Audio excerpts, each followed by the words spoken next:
शुरू करते हैं। इसका क्वेश्चन नंबर 12 है।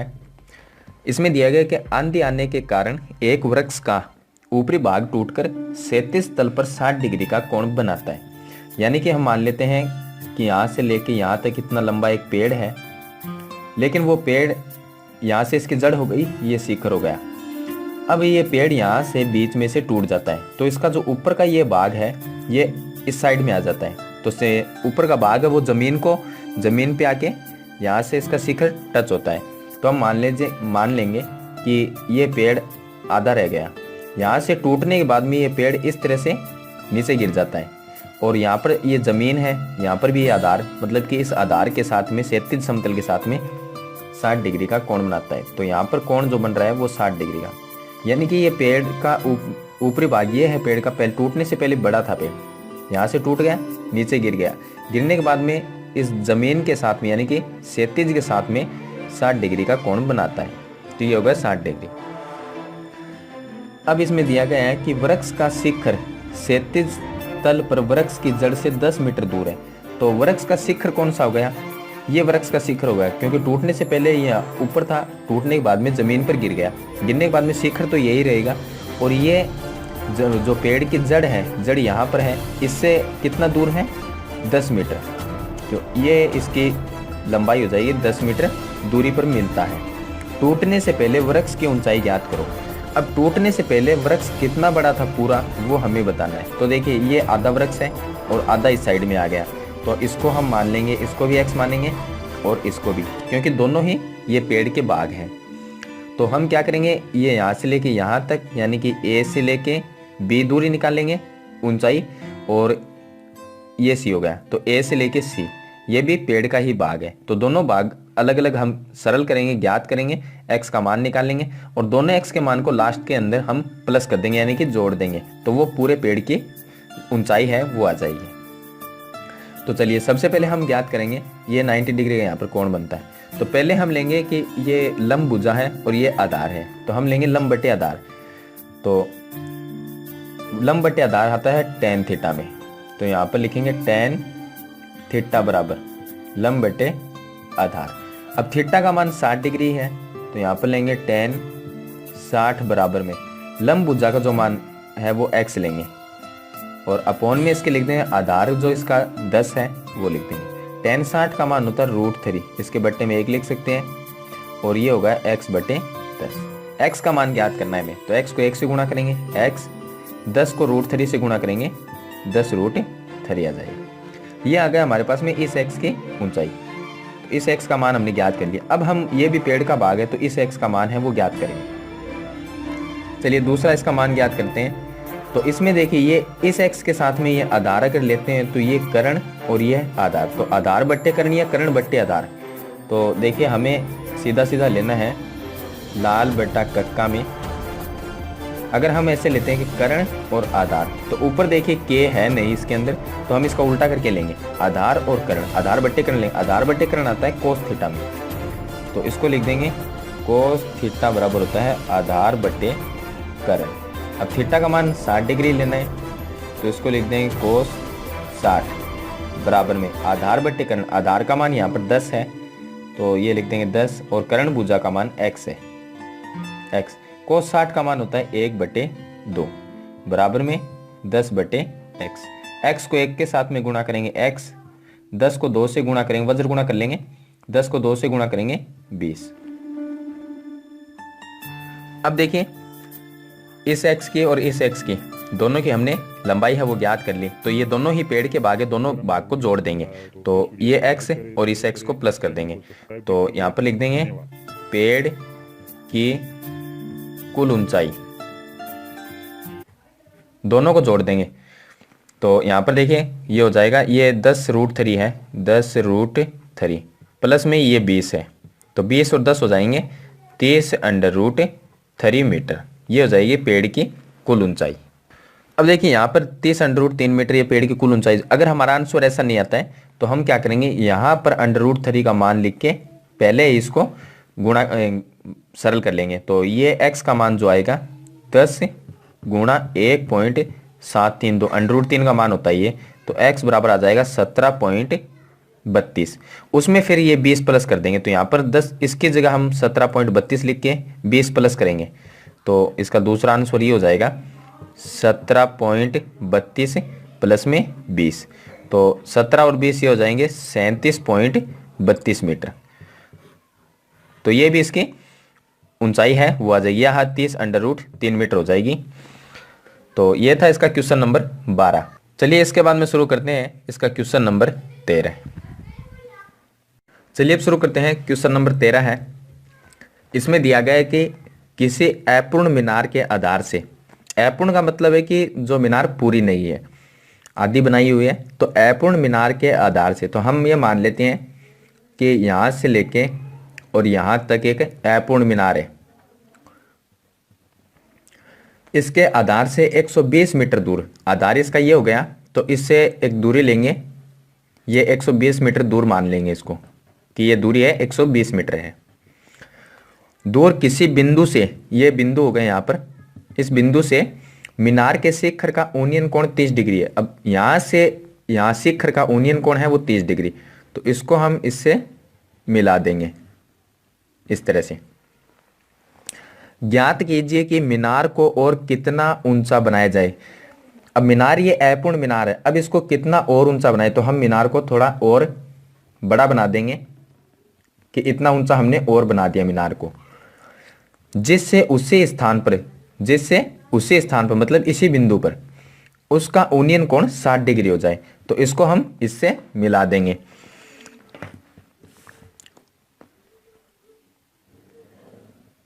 तो इसको इस तरह से मिला देंगे, तो उसका ओनियन कोण है वो 60 डिग्री। तो पहला जो बना था यहां से ये 30 डिग्री बना था, और अब ये जो कोण बना है वो हो गया 60 डिग्री का कोण, यहां से लेके यहां तक पूरा। अब देखिए इसमें दो त्रिभुज बन गए, यहां पर 90 डिग्री बनेगा, 90 डिग्री का कोण। अब हमें ज्ञात करना है कि मीनार को और कितना ऊंचा बनाया जाए, मतलब यहां से लेके ये दूरी ज्ञात करनी है इसकी। तो हम मान लेंगे कि यहां से लेके इसको, चलिए नाम लिखते हैं इसका, यहां से नाम देंगे इसको, यहां से देंगे A, B, C और इस बिंदु को नाम दे देंगे D।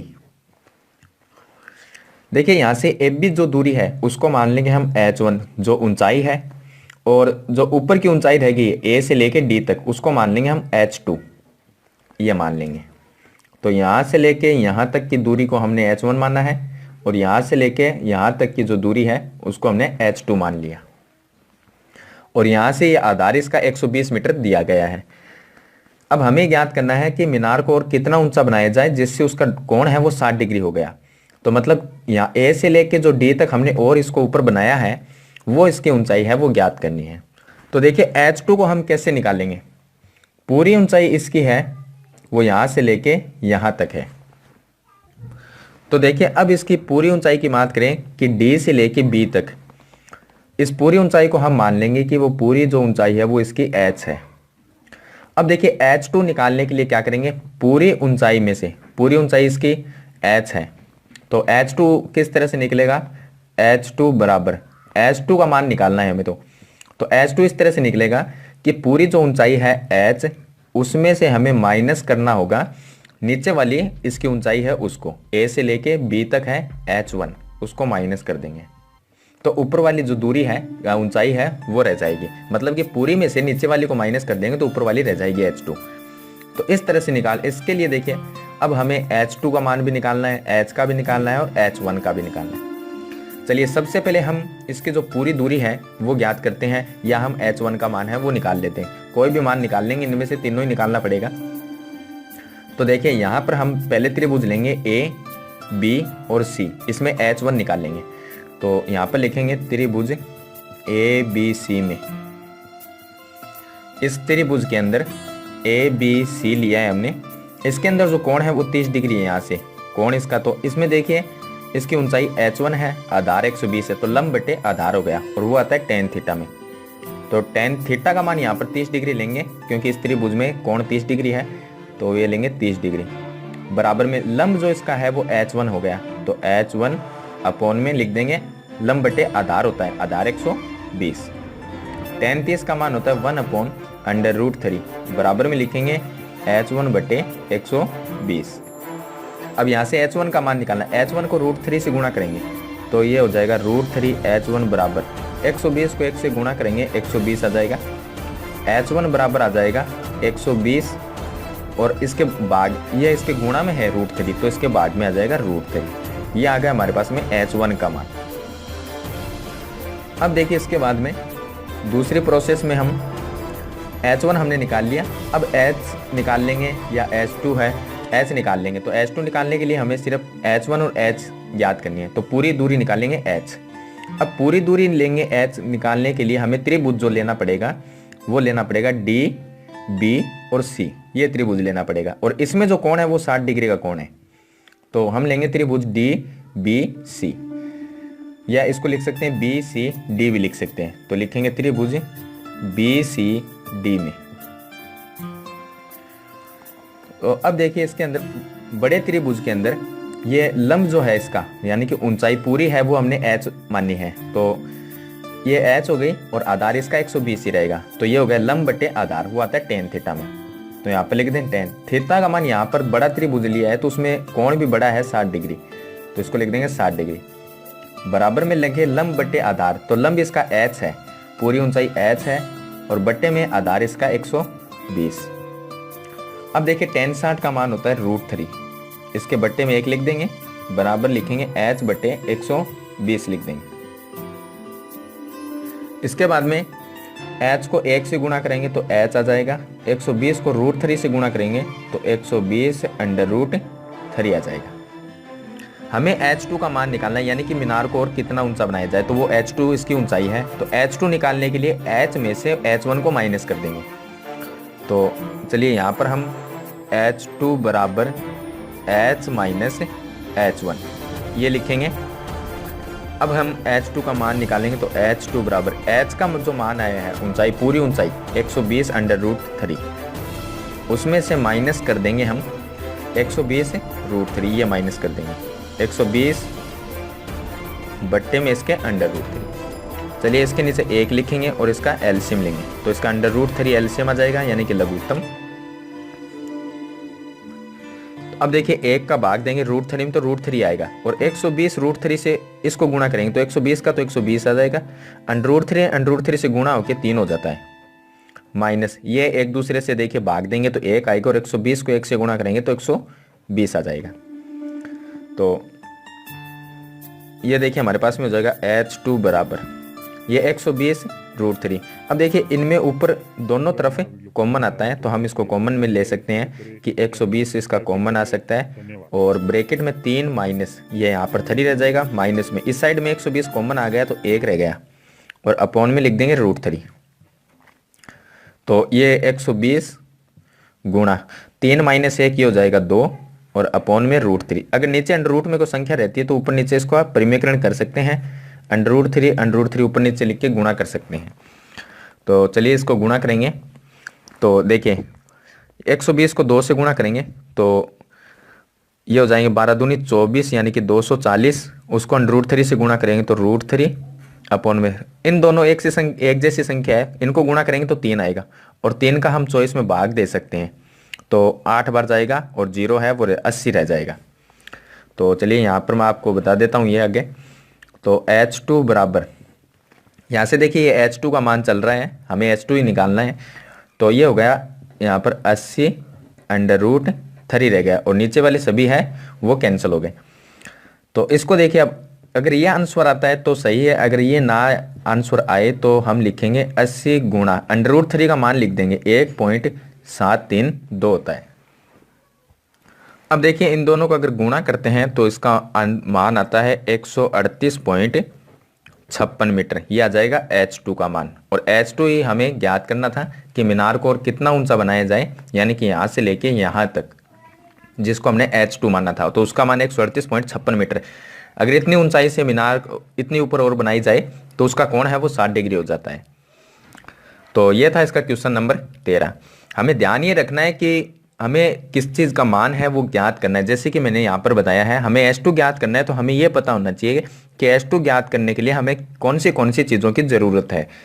जैसे कि यहाँ पर अगर H पूरा यहाँ से ऊंचाई ज्ञात करेंगे H उसमें से H1 को माइनस करते हैं तब H2 आता है। तो इस तरह से हमें सभी जो त्रिभुज बनेंगे उनमें ये ध्यान रखना है कि हमें कौन सी चीज़ की ज़रूरत है और इसका मान है वो कैसे निकलेगा।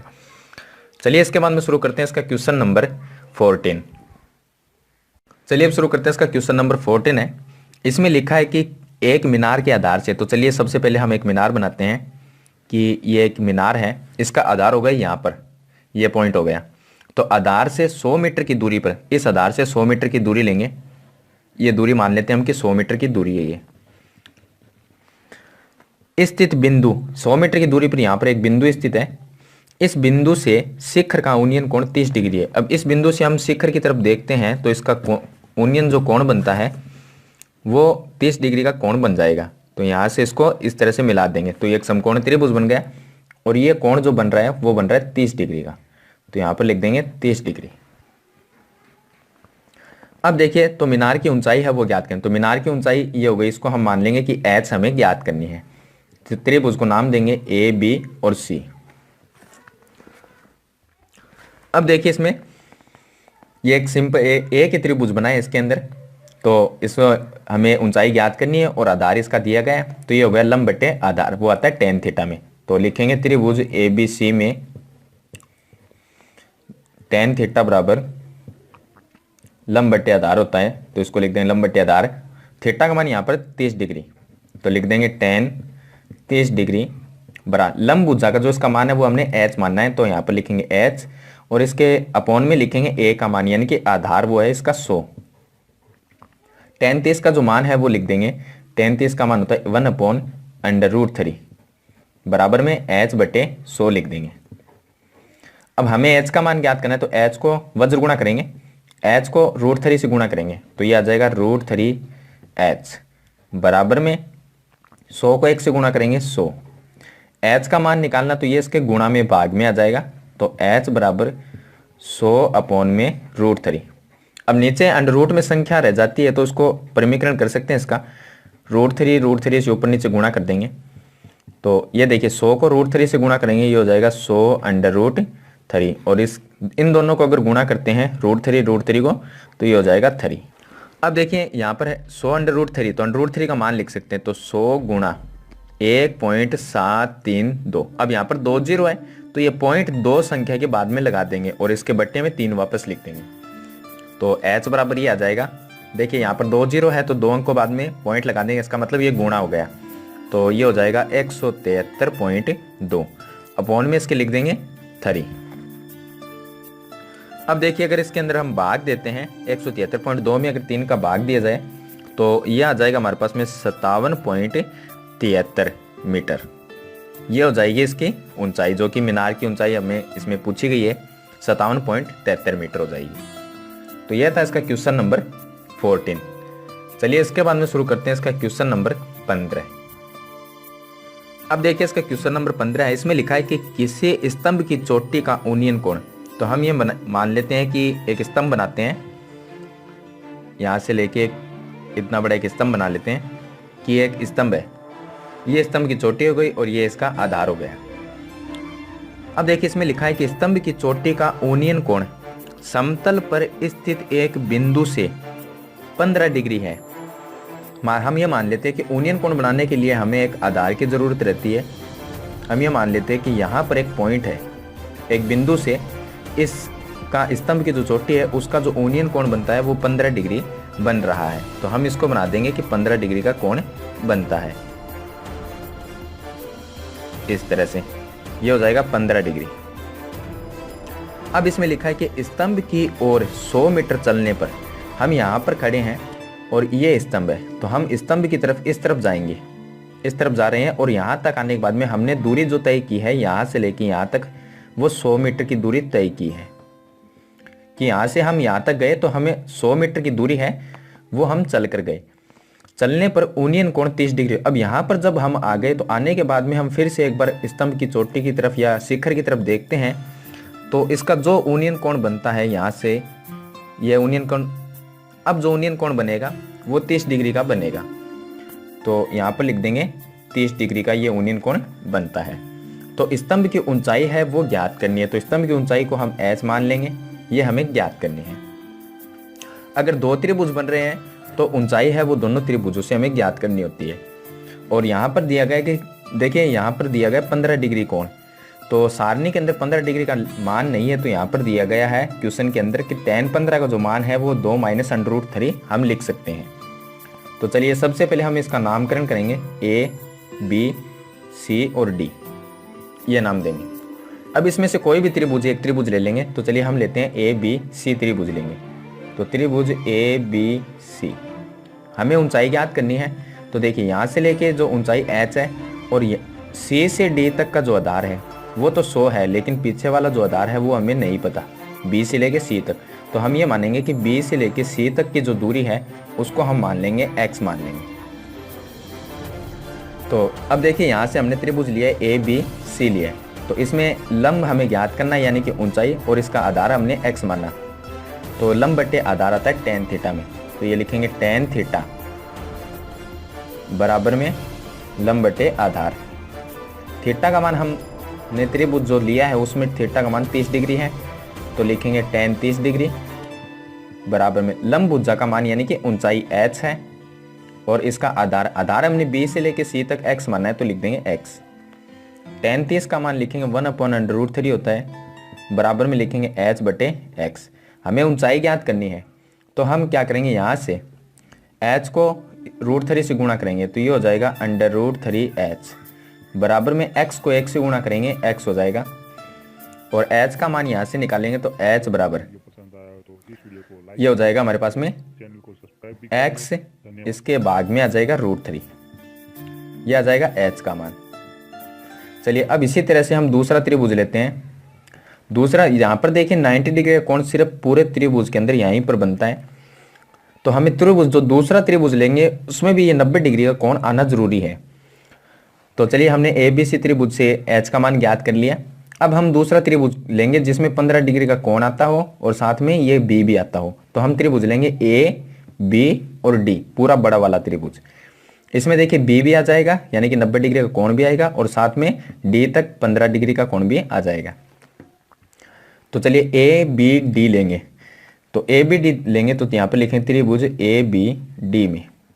अब देखिए AB जो भुजा है वो h है यानी कि लंब, और आधार B से लेके D तक हो गया। तो देखिए यहाँ से लेके ये पूरा आधार, देखिए ये इतना आधा 100 है, इतना आधा x है, तो पूरा कितना हो गया, x + 100 हो गया। दोनों को जोड़ देंगे तो पूरी आधार B से लेके D तक की जो दूरी है वो x + 100 हो जाएगी, यानी कि आधार हो जाएगा। तो चलिए इसमें भी लंब h है और आधार x + 100 हो गया, तो लंब बटे आधार tan थीटा में आता है, तो यहाँ पर लिखेंगे tan थीटा। थीटा का मान कितना लेंगे, 15 डिग्री लेंगे, क्योंकि बड़े वाले त्रिभुज का जो कोण है वो 15 डिग्री है, तो 15 डिग्री बराबर में इसका लंब h ही रहेगा और आधार इसका x + 100 हो गया, तो यहाँ पर लिख देंगे x + 100। अब tan 15 का मान यहाँ पर दिया गया 2 - √3, ये लिख देंगे यहाँ पर 2 - √3 बराबर में h अपॉन में x + 100 लिख देंगे, और इसके अपॉन में 1 लिख देंगे। अब देखिए h को 1 से गुणा करेंगे तो आ जाएगा h, और 2 - √3 को x + 100 से गुणा करेंगे तो लिखेंगे 2 - √3, ये लिख देंगे, और गुणा में x + 100 लिख देंगे, ये लिख देंगे। अब देखिए हमें h का मान ज्ञात करना है, तो इसको हम मान लेंगे कि ये समीकरण नंबर 1 है और ये समीकरण नंबर 2 है। अब देखिए h का मान अगर ज्ञात करना है तो इसके अंदर ABCD का दूसरा अक्षर x आ गया, यानी कि यहाँ x की जगह x का कोई भी x का मान निकाल के एक रख देते हैं हम, तो पूरी संख्या है वो उससे h का मान ज्ञात कर सकते हैं। तो देखिए यहाँ पर देखिए इसको हम समीकरण 1 मान लेंगे, इसको मानेंगे समीकरण 1। यहाँ से x का मान है √3h है, तो x की जगह हम √3h लिख देंगे, क्योंकि हमें h का मान ज्ञात करना है, बाकी इसके अलावा कोई भी ABCD का अक्षर है वो नहीं रहना चाहिए। तो x का मान यहाँ समीकरण 1 से समीकरण 2 में रख देंगे, तो यहाँ पर लिख देंगे x का मान समीकरण 2 में रखने पर, चलिए समीकरण 2 में रखते हैं। तो समीकरण 2 है h बराबर ये हो गया 2 - √3, और x की जगह लिखेंगे x का मान है √3h, और प्लस में हो जाएगा 100, ये समीकरण 2 है। तो इसका मान रख दिया। अब यहाँ से h का मान ज्ञात करेंगे, वो इसकी ऊंचाई होगी। तो चलिए हम गुणा कर लेते हैं पहले। तो लिखेंगे h बराबर, देखिए पहले इस 2 को इस पूरे ब्रैकेट से गुणा करेंगे, तो 2 को √3h से गुणा करेंगे तो 2√3h आएगा। फिर इस 2 को 100 से गुणा करेंगे तो ये आ जाएगा 200। फिर √3 को √3h से गुणा करेंगे, लेकिन ये माइनस में है तो माइनस में √3 ये हो जाएगा 3 और ये h का h आ जाएगा। अब देखिए ये माइनस ये प्लस गुणा होकर माइनस होगा। √3 को 100 से गुणा करेंगे तो 100√3 आ जाएगा। अब देखिए h वाली जो संख्या है उसको एक तरफ लेंगे, बाकी संख्या को एक तरफ रखेंगे, ये h में और ये h में, तो इनको इस साइड में लेके आएंगे। यहाँ पर h है पहले से तो h, इसको लेके आएंगे तो माइनस में 2√3h ये हो जाएगा, और ये माइनस में 3h है तो ये प्लस में 3h हो जाएगा इस साइड में लेके आएंगे तो, और बाकी संख्या रह गई बराबर में लिख देंगे। इसके ये 200 है और माइनस में 100√3 ये लिख देंगे। अब देखिए इसमें इस साइड में और इस साइड में इसको सरल करेंगे। यहाँ पर देखिए h और 3h ये प्लस में है तो ये हो जाएंगे 4h और माइनस में 2√3h ये रह जाएगा, और बराबर में यहाँ पर देखिए हम कॉमन निकाल सकते हैं कि 100 को अगर कॉमन ले लें तो इस 200 में 100 का भाग देंगे तो 2 बार भाग चला गया, माइनस यहाँ से 100 है ये हमने कॉमन ले लिया तो √3 रह गया। अब देखिए यहाँ पर इसमें भी कॉमन ले सकते हैं, तो इसमें अगर कॉमन लेंगे तो यहाँ पर कॉमन आ जाए। देखिए दोनों तरफ h भी है और 2 भी कॉमन ले सकते हैं, क्योंकि 4 में 2 का भाग जा सकता है और इस 2 में भी जा सकता है, तो 2 भी आ जाएगा और h भी आ जाएगा। तो 4 में 2 का भाग देंगे 2, h में h का भाग दिया 1, माइनस इस 2 में 2 का भाग दे दिया तो 1 आ गया, और इस h में h का भाग दे दिया 1, यानी कि 2h हमने कॉमन ले लिया तो √3 यहाँ पर रह गया, और बराबर में इस साइड में भी 100 2 माइनस √3। देखिए इस साइड में भी 2 माइनस √3 और इस साइड में दोनों तरफ गुणा में है तो ये एक दूसरे से कैंसिल हो जाएंगे, तो 2h बराबर 100 रह जाएगा। तो चलिए हम यहाँ पर लिख लेते हैं 2h बराबर 100 रह जाएगा। तो h बराबर आ जाएगा 100/2, तो ये आ जाएगा 50 मीटर। तो h बराबर 50 मीटर इसकी जो ऊंचाई है वो आ जाएगी, जो कि स्तंभ दे रखा था हमें, ये स्तंभ है, इसकी ऊंचाई ज्ञात करनी थी, वो आ जाएगी 50 मीटर। तो ये था इसका क्वेश्चन नंबर 15। आपको यहाँ पर ध्यान रखना है, अगर आप यहाँ से कॉमन लेके करते हो क्वेश्चन को सरल तो क्वेश्चन आसान हो जाएगा। अगर आप इनको गुणा करके और √3 का ये मान लिखोगे तो काफ़ी बड़ा हो जाएगा ये, तो इसलिए यहाँ की जो प्रोसेस है वो थोड़ा सा आप ध्यान ज़रूर रखना है इसमें। तो ये था इसका क्वेश्चन नंबर 15 जो मैंने आपको सरल करके बता दिया है।